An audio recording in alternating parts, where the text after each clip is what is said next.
மீனாட்சி சுந்தரம் புத்தம் புதிய நெடுந்தொடர் நமது கலைஞர் தொலைக்காட்சியில் காண தவறாதீர்கள்.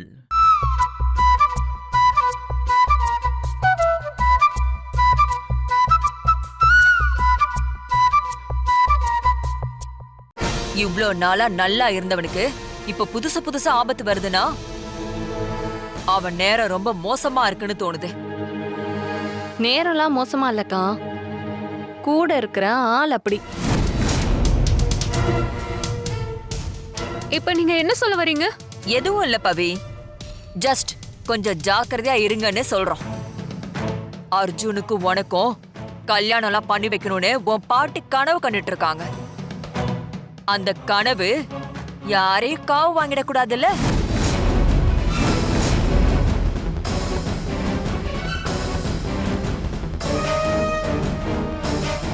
ஹாஸ்பிடல்ல நின்னுட்டு என்ன பேசிட்டு இருக்கீங்க? நான் தப்பா எதுவும் பேசல தம்பி.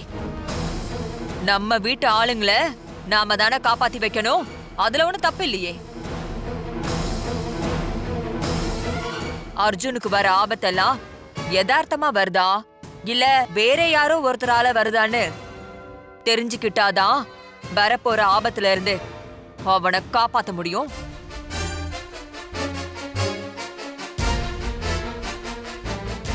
அதுக்கு என்ன செய்யணும்னு நான் உங்க எல்லாருக்கும் சொல்ல போறதில்ல. சொன்னாலும் அதெல்லாம் நீங்க ஏத்துக்க மாட்டீங்க. அதனால உங்க எல்லாருக்கும் என்ன செய்யணும்னு தோணுதோ அத செஞ்சுக்கோங்க. அப்ப நான் கிளம்புறேன் ரமா. அர்ஜுன் உடம்ப பாத்துக்க சொல்லு.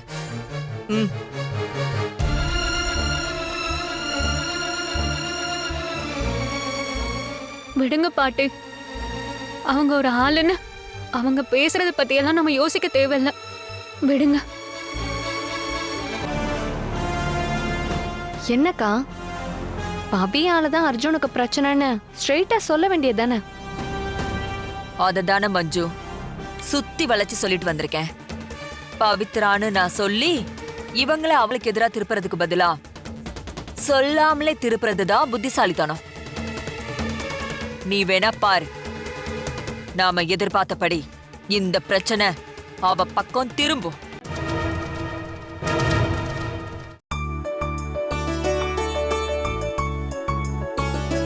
மாம்ஸ், இந்தா ஜூஸ் குடி. வேணாம் டிடி, எனக்கு இப்ப வேணாம், நான் அப்புறமா குடிச்சுக்கிறேன். அர்ஜுன் குடி, அப்பதான் கொஞ்சம் எனர்ஜியா ஃபீல் பண்ணுவ. சரி குடு.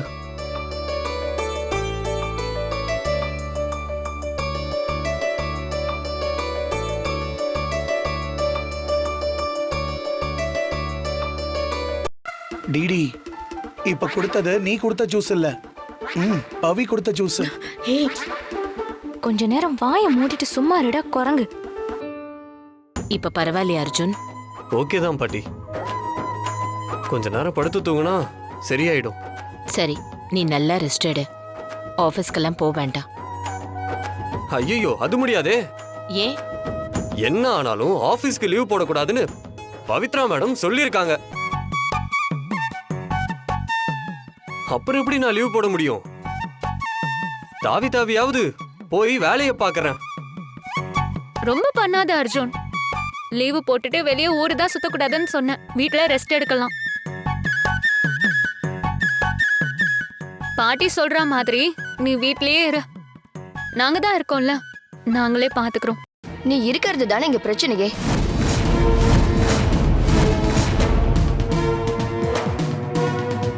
நீ அவன் கூட இருக்கிறது தான் அவனுக்கு வர இத்தனை பிரச்சனைக்கும் காரணம். எல்லாத்தையும் புரிஞ்சுக்கிற உன்னால இத புரிஞ்சுக்க முடியலையா?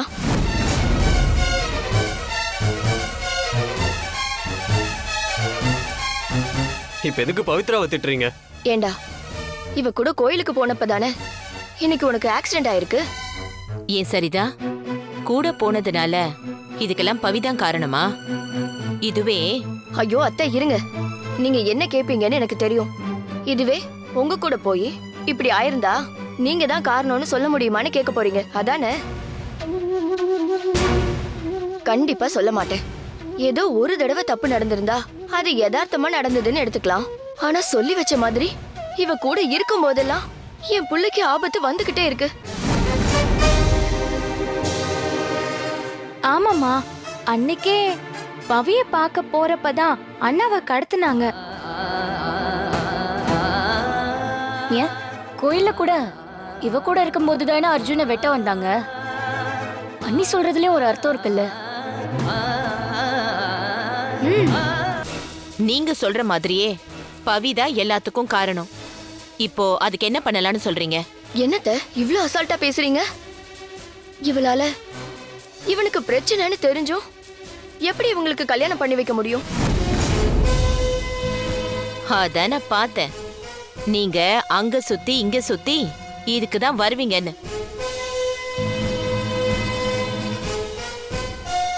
மா, ஆக்சிடென்ட்லாம் நடக்கிற விஷயம். அதுக்கு போய் ரீசன் கண்டுபிடிச்சிட்டு இருக்கீங்களே. டேய், நான் உன் நல்லதுக்கு தான் கிடந்து இங்க போராடிக்கிட்டு இருக்கேன். அது புரியலையா உனக்கு? சரிதா, உனக்கு இவன் மேல எந்த அளவுக்கு பாசம் இருக்கோ அதே அளவுக்கு எங்களுக்கும் இருக்கு. இருக்குல்லத்த. அப்படின்னா 2 பேரோட ஜாதகத்தையும் ஜோசியர்கிட்ட கொண்டு போய் காட்டுங்க.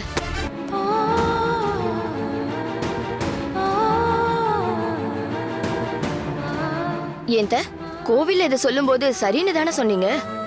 மா, அதெல்லாம் ஒன்றும் தேவையில்லம்மா. மாடர்ன் டேஸ்ல வாழ்ந்துட்டு இருக்கோம். இப்போ போய் ஜோசியம் ஜாதகம் சொல்லிட்டு இருக்கீங்க. எந்த காலமா இருந்தாலும் கல்யாணம்னா இதெல்லாம் பார்த்துதான் ஆகணும் அர்ஜுன். ஆனா எனக்கு தான் அதுல நம்பிக்கையே இல்லையே. எங்களுக்கு இருக்கே, அதுக்காகவாது பார்த்துதானே ஆகணும். டேய், உன் அம்மாவா உன் வாழ்க்கை நல்லா இருந்தா தானே எனக்கும் சந்தோஷம். நாளைக்கு உனக்கு ஒரு கஷ்டம்னா அது எங்களுக்கு தானடா கஷ்டம்.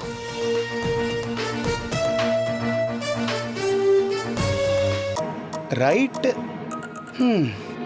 அடுத்த டிராமாவை ஸ்டார்ட் பண்ணிட்டாங்க.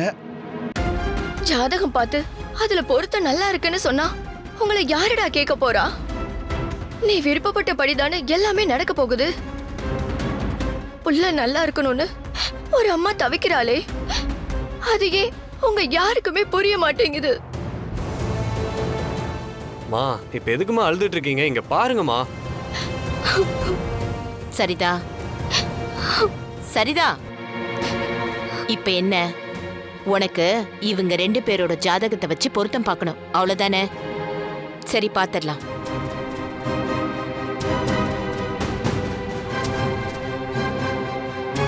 பாட்டி, எனக்கு ஒரு டவுட். பொருத்தம் பாக்குறதுன்னா 2 பேரோட ஜாதகமும் வேணும்ல? ஆமா. பவி பிறந்தது இங்கே இல்ல, அப்போ அவளுக்கு ஜாதகமே கிடையாதே. எப்படி இருக்கும்? அதெல்லாம் பெரியவங்கள பார்த்து வச்சு கல்யாணம் பண்ணிருந்தா குழந்தை பிறக்கும் போதே எழுதி வச்சிருப்பாங்க. சித்தி, எங்க அப்பா எனக்கு ஜாதகம் எழுதி வைக்கலைனாலும் நான் பிறந்த நேரம் தேதின்னு எல்லாத்தையும் ஒரு டைரியில நோட் பண்ணி என்கிட்ட கொடுத்திருக்காரு. இப்படி என்னைக்காவது ஒரு நாள் வரும், யாராச்சும் ஒருத்தர் பிறந்த நேரம் கூட தெரியாதவனு என்ன பார்த்து சொல்லிடக்கூடாதுன்னு எழுதி வச்சுட்டு போயிருக்காரு. அப்புறம் என்ன? அத ஜோசியர்கிட்ட கொடுத்தாலே போதும். அதை வச்சு ஜாதகம் எழுதி பொருத்தம் பார்த்துருவாரு. பவி, நீ போய் அந்த டைரி எடுத்துட்டு வா. சரி பாட்டி.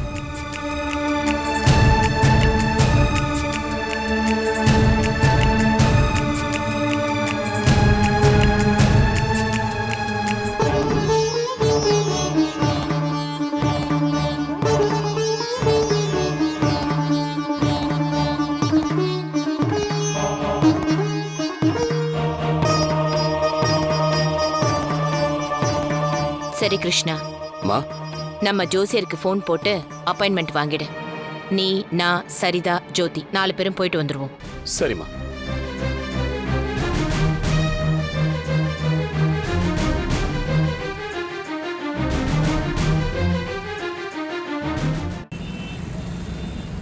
இந்தாங்க. இதுல என் பேத்தியோட பிறந்த தேதி நேரம் இருக்கு. அவளுக்கு இன்னும் ஜாதகம் எழுதல. இது போதுமா, இது போதுமா?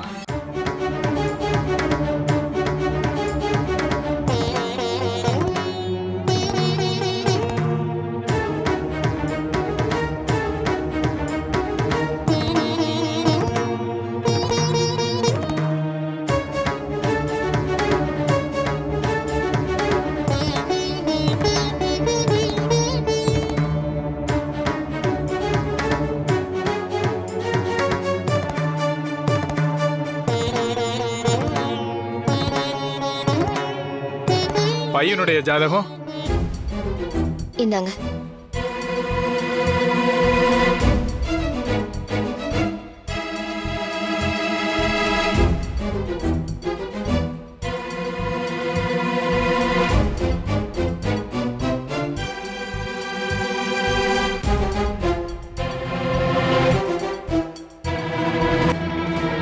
ரெண்டு பேருக்கும் நிச்சயமே முடிஞ்சிருச்சுலம்மா? ம் ஆமாங்க ஐயா. எதுக்குமா இவ்வளவு அவசரமா பண்ணீங்க?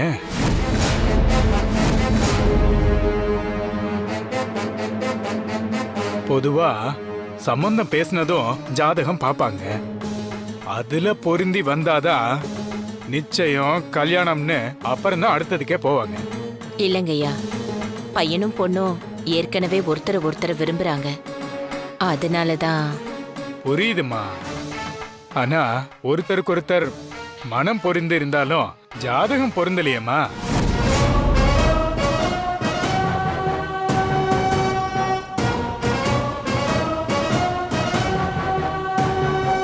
என்ன சொல்றீங்க? இந்த 2 ஜாதகத்திலையும் 10 பொருத்தத்துல ஒரு பொருத்தம் கூட அமையல. அதுவும் இந்த பொண்ணோட ஜாதகம் தோஷமுள்ள ஜாதகம். பொருத்தமில்லாத இந்த 2 ஜாதகத்தையும் ஒன்னு சேர்க்க நினைச்சா அது பையனோட உயிருக்கே கண்டமா தான் அமையும். இன்னும் புரியுற மாதிரி சொல்லணும்னா இந்த பொண்ணால இந்த பையன் உயிருக்கே ஆபத்து வந்துடும். ஐயோ, என்ன சொல்றீங்க? ஏற்கனவே என் புள்ள 2-3 ஆபத்துல இருந்து கடவுள் புண்ணியத்துல தப்பிச்சிருக்கான். இதெல்லாம் தாமா அறிகுறி. இதெல்லாம் செஞ்சா அசம்பாவிதம் நடக்கும்னு கடவுளே நமக்கு கொடுக்கிற முன்னெச்சரிக்கை. அப்படித்தான் உங்க பையனுக்கு இது வரைக்கும் நடந்திருக்கு.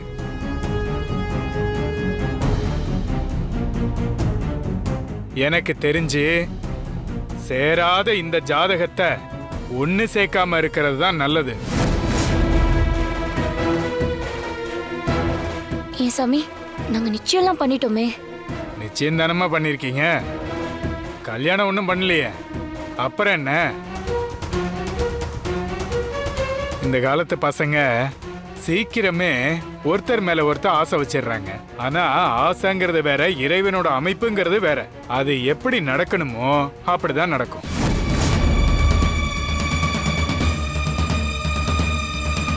உங்க பையன்கிட்ட இதெல்லாம் நீங்களே எடுத்து சொல்லுங்க.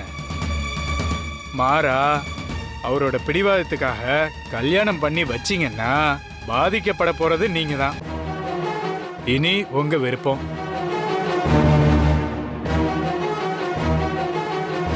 ரொம்ப நன்றிங்க ஐயா. அப்ப நாங்க வரோம். மா கிளம்பலாமாம்மா?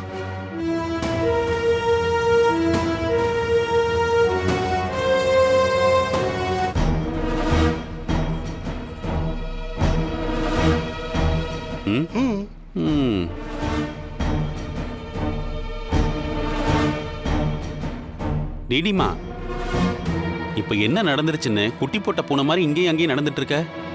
என்ன நடந்துட்டு இருக்கோன்னு தான்ப்பா யோசிச்சுக்கிட்டு இருக்கேன்.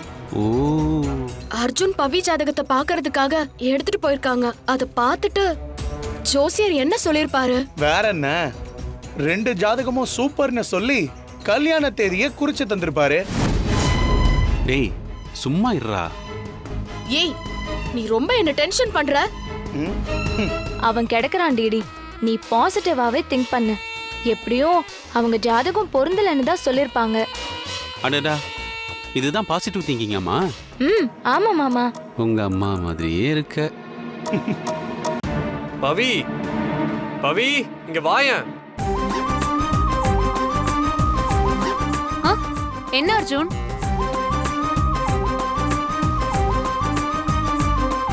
ச்சே, இங்கேயும் நல்லா இல்ல. என்ன அர்ஜுன் பண்ற? நீ வாயேன். ஏய்,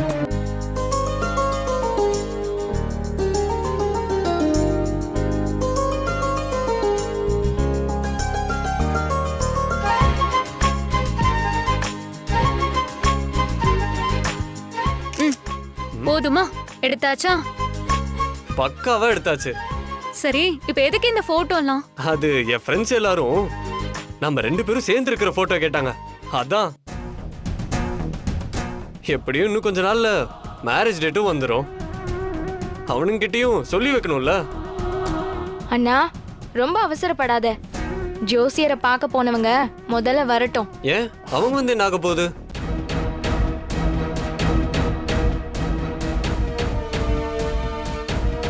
வாங்க பாட்டி. என்ன ஜோசியரோட மீட்டிங்லாம் முடிஞ்சதா?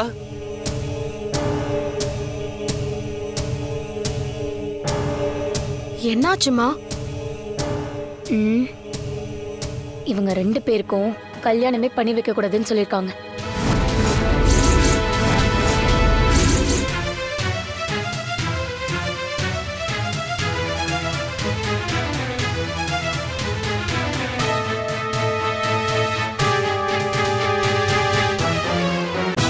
இந்த 2 ஜாதகத்திலையும் 10 பொருத்தத்துல ஒரு பொருத்தம் கூட அமையல.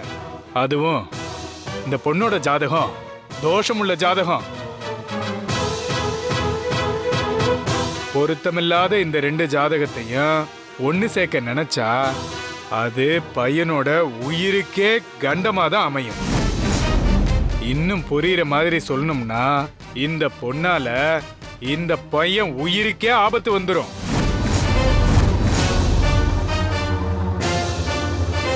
கேட்டல்லடா, இந்த கல்யாணம் நடந்தா அது உன் உயிருக்கே ஆபத்தா. போதுமா? இப்ப என்ன சொல்ல வரீங்க? இனி இந்த கல்யாணம் நடக்காது.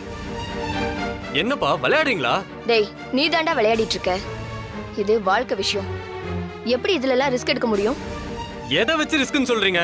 டேய், அதான் ஜோசியரே சொல்லிட்டாரடா. அவர் சொன்னா அப்படியே பழிச்சிருமா? அவர் என்ன பெரிய சாமியா?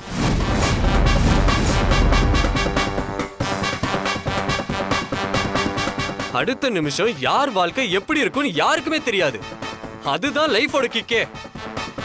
இவர் உட்கார்ந்த இடத்துல இருந்தே 4 கட்டத்தை போட்டு ஃபியூச்சரை பத்தி சொல்லிடுவாரா? அதை நான் நம்பணுமா? உலகமே ஏஐ அட்வான்ஸ் டெக்னாலஜி நோக்கி போய்கிட்டு இருக்கு. நீங்க என்னடானா ஜோசியம் ஜாதகம்னு பழசியே பேசிட்டு இருக்கீங்க. என்ன அர்ஜுன் இப்படி விதாண்டவாதமா பேசிட்டு இருக்க? உன் உயிருக்கே ஆபத்துன்னு சொல்றாங்க. என்ன சித்தி பேசுறீங்க? என்னால அர்ஜுனுக்கு எப்படி சித்தி ஆபத்து வரும்? ஏன் இதுக்கு முன்னாடி வந்ததெல்லாம் என்னவா?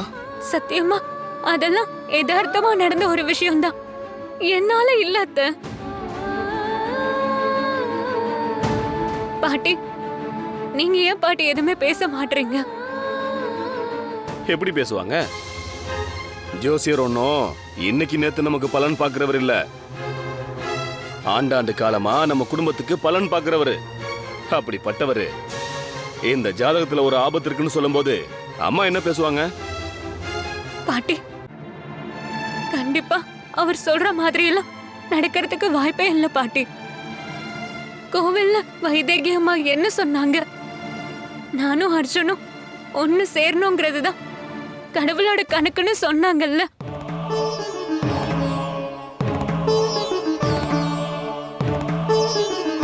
என்னால அர்ஜுனுக்கு ஆபத்துன்னா சாமி எப்படி பாட்டி எங்களை சேர்த்து வைக்கணும்னு நினைக்கும். கண்டிப்பா இது உண்மையா இருக்காது பாட்டி. உண்மையா இருக்க கூடாதுன்னு தான் நானும் ஆசைப்படுறேன். ஜோசியர் இப்படி சொல்லுவாருன்னு நான் கூட எதிர்பார்க்கலமா. சரி பாட்டி, இப்ப அவர் சொன்னா என்ன? அத அப்படியே கேட்டுக்கணுமா? என்னடா சொன்னதே சொல்லிட்டு இருக்க? உன் உயிருக்கு ஆபத்து இருக்குன்னு தெரிஞ்சும் உன்னை அவளுக்கு கட்டி வைக்கணுமா? என்ன எல்லாரும் உயிர் உயிர்னு சும்மா பேசிட்டு இருக்கீங்க? இன்னைக்கு நான் உயிரோட இருக்கேனா அதுக்கு காரணமே பவிதான். அது எல்லாரும் மறந்துட்டீங்களா?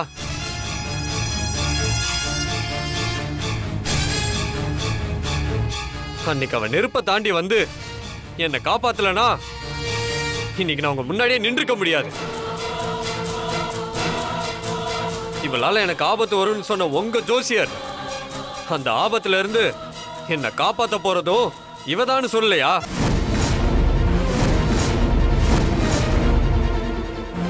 எப்ப நான் பவிக்கிட்ட என் காதல சொன்னனோ அப்பவே நாங்க ஒண்ணு சேர்றது முடிவாயிருச்சு.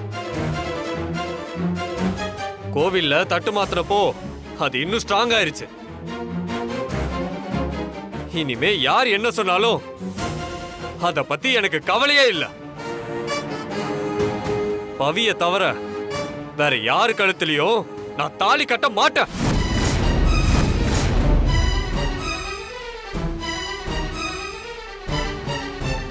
எங்களோட கல்யாணத்துக்கு உங்களோட ஆசீர்வாதத்தை மட்டும்தான் எதிர்பார்க்கிறேன், சம்மதத்தை இல்ல. நீ ஒன்னும் கவலைப்படாத பவி, உனக்கும் எனக்கும் தான் கல்யாணம் நடக்கும்.